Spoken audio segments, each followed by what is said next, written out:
Muchísimas gracias.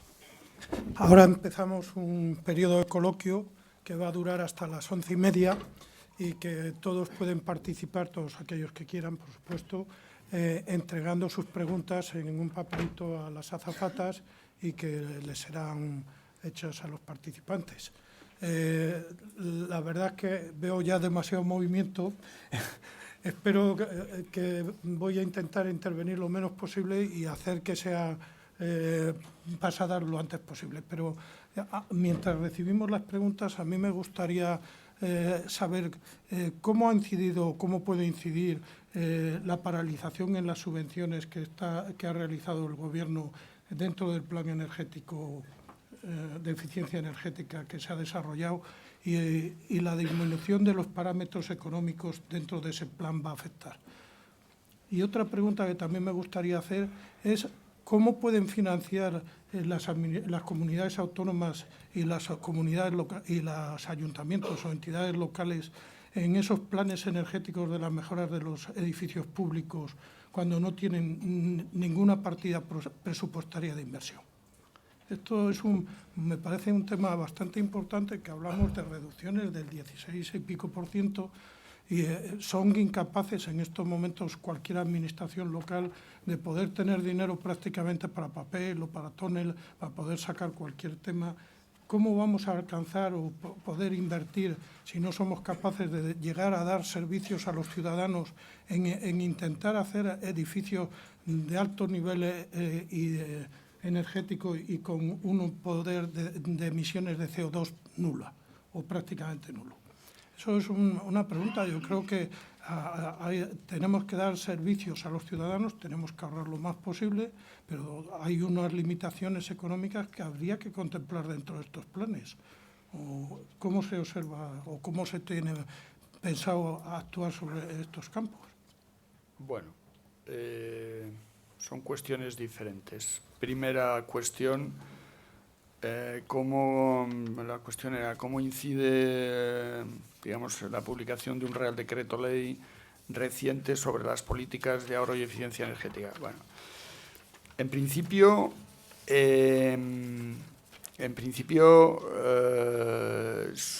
yo diría que el Real Decreto Ley afecta exclusivamente a una tecnología en lo relativo al plan de ahorro y eficiencia energética, que es la tecnología de cogeneración. El resto de las tecnologías no se ven afectadas por ese Real Decreto Ley. Y afecta de los dos objetivos que yo tenía planteados, uno de 3.900 megavatios de renovación y uno de 3.000 y pico megavatios nuevos.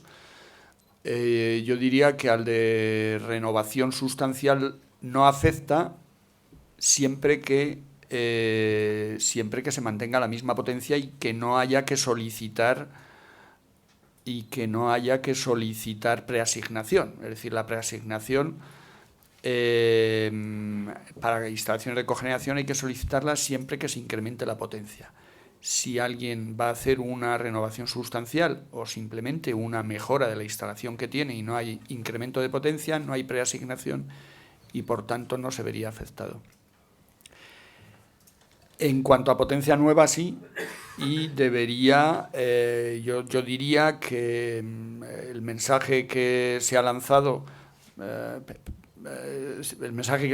es de que los objetivos se van a cumplir y, por tanto, el Gobierno tendrá que, desarrollar mecanismos para conseguir o bien ahorros de energía equivalentes en otros sectores a los que generarían esos 3.500 megavatios en el caso de que no se hicieran, o bien, como el propio Real Decreto dice, pues se estudiará, y además es una cosa de carácter urgente y en un periodo de tiempo que se considere oportuno, se analizará los mecanismos para poner en marcha el desarrollo de esa potencia de cogeneración nueva. No puedo decir mucho más, es decir, el conocimiento que tenemos del Real Decreto es este. Todos los Reales Decreto Ley tienen que tener unos desarrollos normativos posteriores y todavía estamos, como aquel que dice, estamos empezando. En cuanto a lo que es la financiación de mejoras en edificios públicos o en no edificios, sino consumidores públicos, como puede ser el alumbrado, la disponibilidad de recursos de las administraciones públicas son francamente bajos. Es un elemento que está perfectamente identificado y por ese motivo lo que se pretende es que los proyectos en los grandes edificios y grandes consumos, como pueden ser el alumbrado público, se financien mediante lo que es el objeto de este seminario, las empresas de servicios energéticos. Quien va a invertir por la administración en la mejora de la eficiencia energética va a ser esa empresa de servicios energéticos y, por tanto, yo diría que no es un problema de la administración el tener o no tener recursos para llevar a cabo esa inversión. El problema de la administración es, de alguna forma, estar convencido de la conveniencia de hacer un contrato con una empresa de servicios energéticos por un periodo de tiempo largo, que es donde posiblemente los responsables de los edificios públicos y de los gestores municipales, en cuanto a alumbrado, puedan tener esa preocupación. Nosotros tenemos experiencias muy positivas. En la sala hay una persona al cual tengo que agradecer su colaboración en un proyecto piloto que hemos hecho en 2 ayuntamientos, en el de Alcorcón y en el de Soto del Real, en donde se han hecho, mediante concursos de colaboración público-privado, contratos con empresas de servicios energéticos, están adjudicados, se están haciendo las obras, en donde los ahorros, si no me equivoco, son superiores al 55%.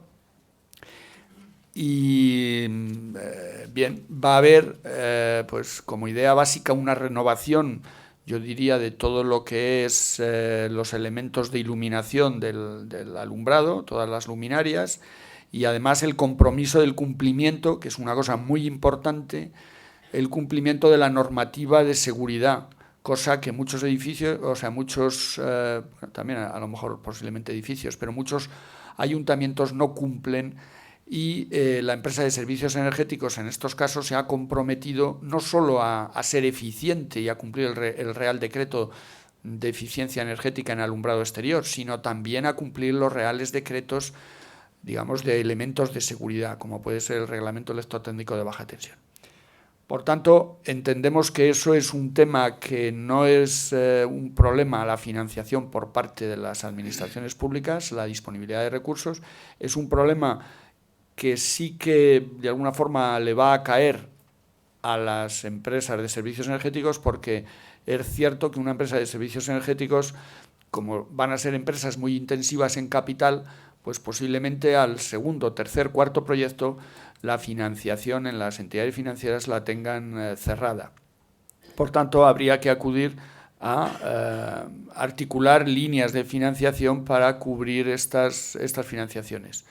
Tengo que decir que el año pasado IDAE firmó una línea de financiación específica para empresas de servicios energéticos con el ICO, una línea de 600 millones de euros, un poco para dar respuesta a esta problemática de financiación, y al cierre del ejercicio 2010 solamente se presentaron 4 proyectos y que entre los 4 yo creo que no llegaron a una solicitud de financiación de 10 millones de euros. Es decir, hay recursos de momento que invitan a no preocupar en cuanto a lo que es la financiación.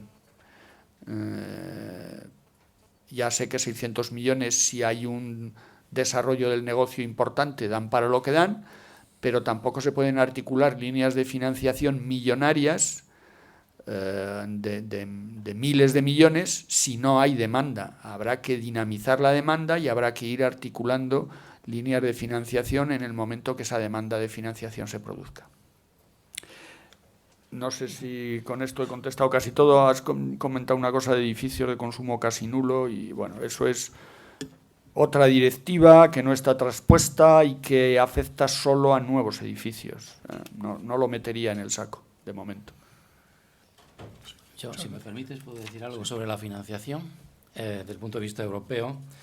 Pues efectivamente, creo que aparte de dinamizar las empresas de servicios energéticos, y la contribución privada, pues también hay que reconocer que los fondos de la Unión Europea pues van a aumentar sustancialmente en lo que se refiere al apoyo de la eficiencia energética.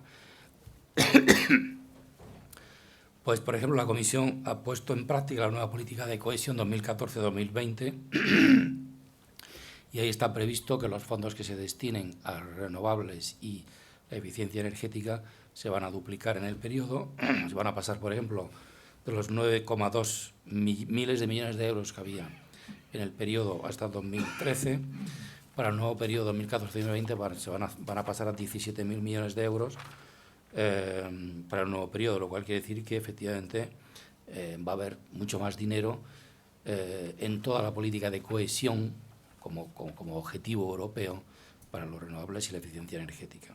Aparte de eso, hay también pues, acciones en curso, como por ejemplo en la propuesta de Connecting Europe Facility, la propuesta de infraestructuras de aquí al 2020, también ha puesto la Comisión que para energía se dediquen 9,1 miles de millones de euros, y entre los objetivos prioritarios de este dinero para energía pues figura, por ejemplo, el desarrollo de redes inteligentes, que es una de las cosas que podrían en el futuro también estar ligados con el desarrollo de eficiencia energética. Aparte de eso, pues hay recientemente el dinero que no se gastó en el contexto de la promoción de redes a nivel europeo como consecuencia de la crisis económica, lo que se llamaba el IPR, pues quedaron 260 millones de euros que se van a dedicar fundamentalmente a proyectos de eficiencia energética. Hay un plazo abierto para presentar proyectos que se pueden hacer, más luego todos los acuerdos que hay con el Banco Europeo de Inversiones, la Facility Elena, pues que implica que se puedan unir préstamos para proyectos de tipo. Es decir, que a nivel europeo va a haber un esfuerzo importantísimo en el próximo periodo hasta 2020 para que las políticas que hemos estado discutiendo hasta ahora pues se puedan poner en marcha y tengan financiación. Bueno, pues empezamos con las preguntas. La primera es de Javier Izquierdo, director de la editorial técnica El Instalador, y se la dirige a Juan Antonio Alonso, y dice que estamos hablando de eficiencia energética, parte importante de ella son las energías renovables. ¿Qué opina del nuevo Real Decreto sobre la suspensión de ayudas a las energías renovables, incluyendo la cogeneración y la minicogeneración en instalaciones de pequeño tamaño? ¿No cree que habrá un parón en eficiencia energética? Y hace otra pregunta más, que es: ¿qué pasa con el dinero que entrega el IDAE a las comunidades autónomas y no llega a ser consumido? ¿Se devuelve al IDAE? ¿Se incorpora a subvenciones o planes futuros? Bueno, la primera pregunta me van a permitir que no me pronuncie, entre otras cosas porque no conozco los detalles y no puedo decir más allá que los mensajes claros que desde el Ministerio se transmiten, y es que los objetivos se van a cumplir tanto de energías renovables como de eficiencia energética. Por tanto, habrá que diseñar mecanismos, políticas y medidas que hagan compatible la publicación de un Real Decreto con los nuevos mecanismos de actuación que terminen en el cumplimiento de los objetivos marcados. No puedo añadir mucho más. Y en la parte de cogeneración he comentado claramente que solo se ve afectado uno de los paquetes de los objetivos marcados y, insisto, habrá que, bueno, esto es reinventarnos continuamente para seguir trabajando y poder conseguir los objetivos, insisto, que nos hemos asignado. En cuanto a la pregunta de qué pasa con los recursos que no aplican las comunidades autónomas, bueno, a ver, el mecanismo que tiene IDAE establecido con las comunidades autónomas no es un mecanismo que le damos el dinero y si no lo aplican nos lo devuelven, sino que es un mecanismo que IDAE no transfiere el dinero a las comunidades autónomas hasta que no justifica que se lo ha gastado o que tiene que pagarlo. Es decir, no pedimos que lo financien, no pedimos que lo adelanten y luego se lo doy yo, pero cuando a mí una comunidad, al IDAE, una comunidad le justifica pues he abierto una línea de ayudas y he asignado 5 millones de euros a estas empresas y han hecho los proyectos y hay que certificarlo y pagarlo, pues en ese momento IDAE transfiere esos 5 millones de euros a esa comunidad autónoma para que pague. Pero no adelantamos el dinero a las comunidades. Por tanto, las comunidades no devuelven dinero al IDAE, sino que IDAE, digamos, gestiona los recursos como una bolsa única y en función de la aplicación final anual de los recursos, el IDAE de alguna forma diseña nuevos programas para aplicación de los recursos no aplicados por parte de las comunidades. Por ejemplo, los recursos aplicados a las ayudas del plan que ustedes seguro que todos conocen, 330, no sé, en torno a 50 millones de euros para proyectos de ayuda a la inversión a las empresas de servicios energéticos, pues esos 50 millones de euros son recursos no aplicados por comunidades autónomas que no han tenido que devolver porque no se los hemos dado. Igual que ese programa a otros. ¿De acuerdo? Muy bien. Muchísimas gracias. Yo quería, si es posible, ser más conciso porque hay bastantes preguntas y el tiempo limitado. Entonces, la siguiente es del señor Abril, de PBA Water, y se la dirige a Cristóbal Burgos. ¿Debería ser el tema energético en España un tema unidireccional? A pesar del partido político en el gobierno, ¿no se puede dar un paso adelante y dos atrás? ¿Es necesario un pacto de Estado y consensuado en eficiencia energética en España? ¿Un libro blanco? Pues bueno, yo no sé muy bien. Efectivamente, yo diría que yo personalmente estaría de acuerdo con que hubiera un pacto de Estado sobre temas importantes, pero yo creo que ese es un tema que es político. Lo que efectivamente sí está claro es que desde el punto de vista de la Unión Europea, pues nosotros intentamos hacer una política energética europea al margen de los políticos que hay en cada país, o sea, porque si no, efectivamente no saldríamos nunca adelante. Entonces, sea cual sea el partido que está gobernando, pues tiene que aplicar las directivas europeas adoptadas. Y consecuencia de esto, si la directiva de eficacia energética que estamos comentando aquí hoy se adopta para el año que viene, 2013, tiene que ponerse en práctica, pues el gobierno tendrá que ponerlo en práctica y cualquier gobierno que esté. O sea, que en ese sentido, cómo cada Estado se organiza para hacerlo, pues eso es un tema que claramente, desde el punto de vista europeo, es subsidiariedad. O sea, que tienen que hacerlo el Estado miembro como mejor le parezca. Bueno, José Manuel Noya, para Juan Antonio Alonso, dice que le parece muy bien las normativas, subvenciones, etcétera, pero el problema que ve es que no se sanciona cuando no se cumple y que en cuanto a las energías renovables, no cree que sea el momento de recortes ni con los efectos que puede tener sobre el empleo, las inversiones, etcétera. El tema de las subvenciones, el tema de los mecanismos de ayudas a la inversión es un tema complejo. Está sometido a una ley general de subvenciones y la verdad es que no es fácil de aplicación, mejor dicho, no es fácil de mejora del mecanismo que dé agilidad, transparencia, digamos, igualdad de oportunidades, digamos, los criterios básicos que debe cumplir un mecanismo de ayudas. No es fácil. En ese sentido, y aun no siendo fácil, IDAE de alguna manera ha innovado algo con la línea de proyectos estratégicos, de tal manera que el mecanismo que nosotros hemos establecido garantiza la aplicación del 100% de los recursos, no como las comunidades autónomas tienen establecido. Las comunidades le dan una ayuda a un ciudadano o a una empresa, le asignan unos recursos y si a los 5 meses de darle la ayuda, digamos, la industria desiste de esa ayuda, pues no pasa nada, no le dan la ayuda y la comunidad tiene un presupuesto no ejecutado. IDAE, para solventar ese mecanismo, lo que hemos hecho es que cuando una empresa acepta la ayuda, le da en garantía de cumplimiento una validad del 20% de la ayuda, de tal manera que si no ejecuta la inversión que ha dicho en los plazos y, digamos, el proyecto especificado, pues pierde ese 20%. ¿Eso qué garantiza? Pues que el que dice sí quiero la ayuda va a ejecutar el proyecto con toda seguridad y no hay recursos sobrantes. Esto no tendría especial incidencia si no hubiera, si no hubiera más demanda de los recursos. En el año 2011, está todavía pendiente de resolver, pero está a punto, hemos tenido una demanda que supera en más del doble de la ayuda disponible. Es decir, IDAE puso en marcha una ayuda de 120 millones de euros y la ayuda solicitada y asignada a proyectos es superior a los 200 y pico millones. De tal manera que hay una, digamos, una escala de proyectos por prioridad en función de una serie de parámetros recogidos en la resolución en el Boletín Oficial del Estado.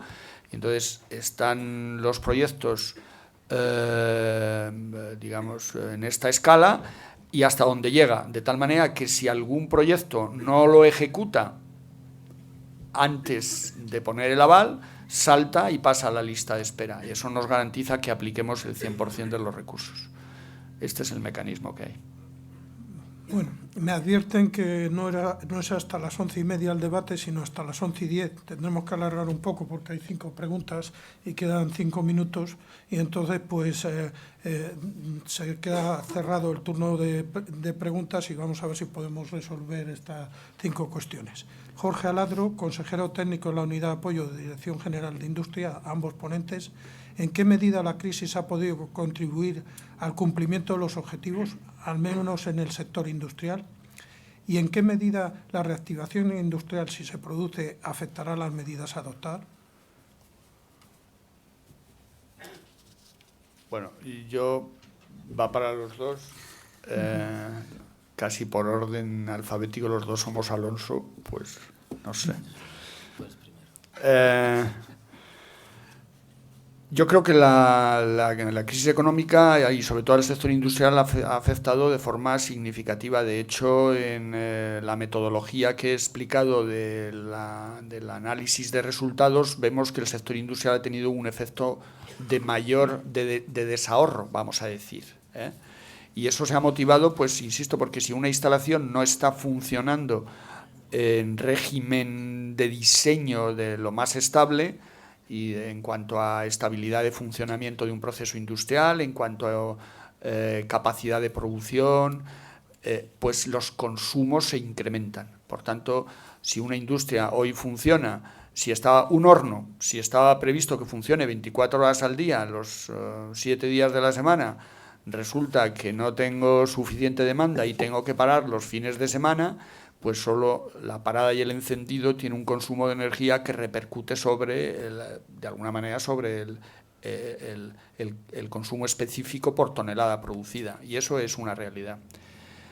Por tanto, la crisis ha afectado de forma considerable. Segundo, las empresas, también es cierto que en periodos de crisis pues tienen menos recursos económicos, dado cómo está el sistema financiero, y por tanto no disponen de esos recursos para poder abordar nuevas medidas de ahorro de energía. Por tanto, el periodo de crisis no contribuye a la mejora de la eficiencia energética. ¿Qué pasará en el futuro si se desbloquea la situación? Pues hombre, esperemos, se darán dos efectos. Uno, el efecto, digamos, de estabilidad en la producción y la mejora, por tanto, respecto de las tecnologías que hay, y otra en las nuevas inversiones que se hagan, que seguro que generarán o sean proyectos más eficientes, o digamos procesos más eficientes. Pero también es cierto que cuando hay un crecimiento desordenado, entre comillas, pues se producen unos consumos de energía también desordenados, ¿eh? Es decir, que también si un horno que está diseñado para producir 100 toneladas día, le hacemos que trabaje a 120 toneladas día, pues posiblemente los consumos específicos estén por encima de los estándares o de los, digamos, de óptimos de diseño, y tendrá su repercusión. Es decir, que esto... Pero ojalá estemos en esa situación, ¿eh? Bueno, yo simplemente comentar que creo que habría que utilizar, cuando la situación de crisis se arregle, pues efectivamente tener en cuenta que el sector eficiencia energética es un sector en el que puede crear, como hemos visto todos, muchos empleos y por lo tanto hay que intentar hacer planes nacionales que puedan poner en práctica la aplicación de medidas de eficiencia energética, porque es un sector que cumple con todos los objetivos necesarios de política energética a nivel de la Unión Europea. Bueno, la siguiente pregunta la hace Jofre Ayala y la dirige de Johnson Control y la dirige a Cristóbal Burgos. Dice, ¿qué posibles repercusiones para asignación de fondos y para la imagen de España en Europa queda tras el decreto del pasado 27 de enero sobre el parón de las renovables? Bueno, pues la verdad es que el tema ese de las renovables va a dar bastante que discutir. Yo imagino que los colegas míos que se ocupan del seguimiento de los planes de renovables de los Estados miembros pues estarán ya empezando a pedir información, pues qué quiere decir eso en cuanto a repercusiones sobre los objetivos europeos y tendrán pues que discutir las repercusiones, pero hasta que no se sepa claramente desde el punto de vista nuestro. Lo que nos interesa es que el objetivo de 2020 se cumpla. Por lo tanto, el Gobierno tendrá que intentar ver si eso es así o no. David Lázaro Rodrigo, de Energía y Sostenibilidad de Richard Ellis, a Cristóbal Burgos. La paradoja de Jevon afirma que a medida que aumenta la eficiencia en el uso de un recurso, lo más probable es que aumente el consumo de dicho recurso. Es decir, que la introducción de tecnologías con mayor eficiencia de energía puede aumentar el consumo de energía. ¿Qué opina? Pues sí, la verdad es que eso es un tema. Es cierto que a nivel de la Unión Europea el consumo de energía primaria pues no está aumentando mucho, pero por ejemplo si se mira el sector eléctrico, pues efectivamente es un sector en el cual el consumo de electricidad sí que va a aumentar de cara al futuro. Efectivamente es el único sector y efectivamente ahí ayuda el tema de que claro, la eficiencia energética no solo reduce, sino que hay nuevos servicios, los consumidores quieren más servicios, etcétera, etcétera. Y luego está el tema de toda la movilidad eléctrica de cara al futuro.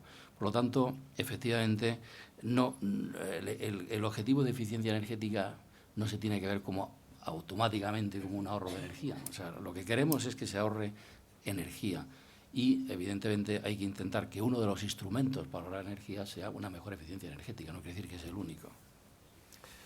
Luis Felipe Díaz Beltrán, de consultor en sostenibilidad y cambio climático de KPMG, pregunta a Juan Antonio Alonso, dentro del Plan de Acción de Ahorro y Eficiencia Energética 2011-2020 se han planteado medidas para verificar los ahorros energéticos. ¿De qué manera? ¿Con qué criterios? ¿Quiénes verifican los ahorros energéticos? Es decir, no solo medir los ahorros, sino verificar que esas medidas se hayan realizado de forma adecuada, en base a criterios definidos para cada sector y que reflejen la realidad del ahorro. Bueno, este es lo que he comentado, la discusión siempre, y es que es una realidad de cómo se miden los ahorros de energía. Es decir, podemos ver en una industria si se es más eficiente por tonelada producida, pero a nivel macro es discutible si los resultados. Sí, yo soy capaz de defender cualquier posición sobre unos resultados. Quiero decir que hay argumentos para decir que se han conseguido los ahorros y hay argumentos para decir que no. Es decir, yo he presentado unos resultados de ahorro y si estuviera, entre comillas, por decirlo, al otro lado de la mesa y tuviera que defender que no se ha hecho nada, pues tendría argumentos para defenderlo. Pero aún así creo que hay unos elementos objetivos, que es la intensidad energética como macro, y creo que si se mantienen los criterios y la metodología de ahorro marcada por la Comisión de indicadores top-down y bottom-up, pues creo que hay unos elementos digamos, uniformes para todos, y lo que sí que es cierto es que hay que profundizar en esos indicadores para que sean los mismos para todos los Estados miembros, que la fuente estadística sea, digamos, fiable y que los datos los tengamos en tiempo y de absoluta garantía de fiabilidad. De ahí obtendremos unos indicadores en cuanto a esta medida de ahorros macro. Si se desciende a indicador, o sea, a ahorros en un pues eso, en un edificio o en una industria, pues ya habría que particularizarlo y establecer mecanismos concretos para ese proyecto, para esa industria o para ese edificio. Bueno, la última pregunta, ya fuera de tiempo, pero hay que dar encima, creo que es interesante. Manuel Sayagüel García, presidente de A3E, Asociación de Empresas de Eficiencia Energética, pregunta a Juan Antonio Alonso. Dice, la E4 proponía importantes desarrollos normativos que afectan a la eficiencia energética, que se han ido aprobando. Código técnico, RITE, certificación energética, servicios de nueva construcción, etcétera. Sin embargo, en el PAE echamos en falta medidas normativas, como la certificación energética de edificios existentes, una ley general de ahorro y eficiencia energética. De ambos temas existe un borrador bastante avanzado en IDAE. ¿No se tiene previstas importantes medidas normativas o se está a la espera de la aprobación de la nueva directiva para ver por dónde deberán desarrollarse? A ver, el IDAE, y ya que la pregunta, digamos, dice que hay borradores, es cierto que el IDAE ha trabajado muchísimo en temas normativos, con un carácter, digamos, de soporte técnico a los departamentos ministeriales que tienen la competencia relativa a la materia del sector correspondiente. Por tanto, nosotros lo más que podemos hacer es trabajar, desarrollar propuestas, hacerlas a los ministerios y deberían ser ellos los que, de alguna forma, con la competencia normativa que tienen, los que la sacarán adelante. Esas dos normas que ha comentado es cierto que se han trabajado y que hay borradores. Yo diría que pues, de cada uno puede haber, no exagero, pero 20, vamos, con toda seguridad. Sin embargo, bueno, pues cuando se analiza las consecuencias que tiene la publicación de una norma, pues se analizan otros aspectos que no solo es la eficiencia energética. Y en algún estamento, digamos, en todo ese proceso normativo, pues pueden considerar que no es el momento oportuno porque puede incidir en otro sector de forma negativa y, de alguna manera, esa decisión pues compete, digamos, a otra instancia, ¿no? Y, de hecho, pues los motivos por los cuales no han salido ninguna de las dos es, y aún habiéndose iniciado la tramitación de ambas normas, pues en algún sitio, en algún estamento, pues se ha parado, ¿no? Respecto del Real Decreto de Certificación Energética de Edificios Existentes, pues creo que se ha iniciado nuevamente la tramitación y que creo también, esto no lo puedo garantizar, pero creo que se va a someter a información pública. Es decir, que se va a hacer una tramitación completa nuevamente y se someterá a información pública. Ahí España saben que tiene abierto un expediente por incumplimiento de la directiva y bueno, pues habrá que correr para que no haya sanción si podemos evitarla y sacarla antes de la transposición de la nueva directiva de edificios, ¿eh? O sea, sí que saldrá antes de la nueva directiva. Bueno, pues muchísimas gracias a nuestros dos ponentes por sus magníficas intervenciones y sus amplias respuestas. Siento mucho que el debate daría para muchísimo más. Quedamos emplazados a las 11:30 aquí para continuar. Nos hemos pasado 5 minutos menos de descanso. Muchísimas gracias. Gracias.